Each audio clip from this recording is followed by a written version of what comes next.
is one of those little things we do for folks, as they go through transition or as we're dealing with things. As the story goes, about a year ago, our postal delivery person, Chris, Mailman. I was trying to be professional. He it makes it sound better, but Chris came up and he had seen me out on the porch, reading, studying, praying. I read the Word out there and everything, and study and pray, and especially when it's nice. I mean, I've got a prayer closet upstairs, which we'll show you sometime later, but while I can, I want to be in the sunlight and just be out, and sometimes I'll play guitar out there or whatever. But he had been coming up and seeing me out there, and of course we had conversations, and then one day he says, "Hey dude, is that a Bible?" I'm like, "Yeah, it's a Bible." And he goes, "So like, you read the Bible? Are you a Christian?" And I said, "Absolutely." And he says, "That's so cool. I just accepted Christ. My girlfriend got me to go to an event, and my life has changed, man. I'm so on fire." And it just had happened. And so we really connected, and from that point on, I started investing in him. So every time I saw him, I'd say something small just to kind of keep him thinking, and then he would go back and forth with me. I prayed with him a ton of times over the last year. And so we've just really had a great time. One day I gave him the devotional by Oswald Chamber, My Utmost for His Highest, which is one I've read for years since Henry Blackaby told me to read it. And so I'll talk to him about that devotion sometimes in passing and ask him what he got out of it. And he's absolutely grown so much over the last year just through our... And it wasn't a brand new copy. It was your very old copy with all my notes. I gave up my notes. So. Like bonus discipleship. I know. So that was a big win on his part. So anyway, we've gotten really close, and he just told us that he has been reassigned. And so, I mean, it's sad, but at the same time, we have to believe that God has something in it. And we always have these interactions where we invest in people, and then they move on to the next place. That seems to be like our transition ministry, like a tapestry. It used to be that way.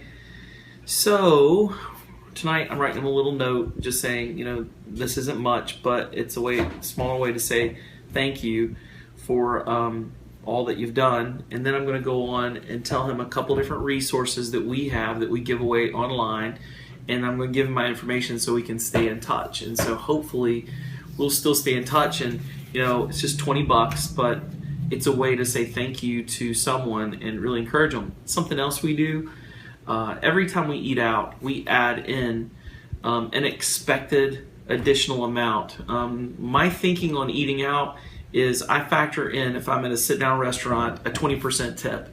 And I know that's extreme, and other people aren't that way, but it also means we don't go out as much, because when we do go out, we want to put that in. We're putting it in. We factor that in, and we figure out where we want to go based on that.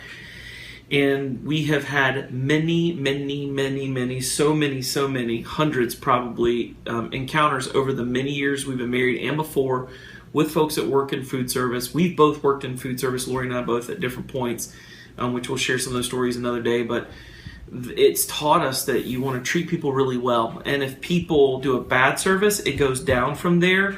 And we do our best to give them grace, and we try to walk away without making any issues. But if someone does really great, we start at that 20%. And I have before, and it sounds crazy, but I have before, because I felt like the Lord said to do it, ate a meal that cost about $35, $40, and because God told me to, given a $100 tip to the person that was waiting our tables. And I know that sounds crazy, but hand them $100 cash, and had the whole place freaking out as I'm walking out the door yelling, and ended up ministering that person forever because they want our information, want to know why we do that, and here I'm pastoring this person. But just for the record, never anything more than that. We're not one of those viral we've never done that, but I'm telling you, $10,000. We have done some crazy stuff, and we've had so many people, even from ministering through restaurants, who come to our church. One time, we've had ministry with people dropping and spilling drinks on us. Used to get drinks spilled on me all the time by waiters and servers. So anyway, long story short, we're giving them just $20. It's just a little something to say thank you, and it adds that extra, punch that he knows that we actually care. It's not like we're saying, hey, thank you, and here's a card.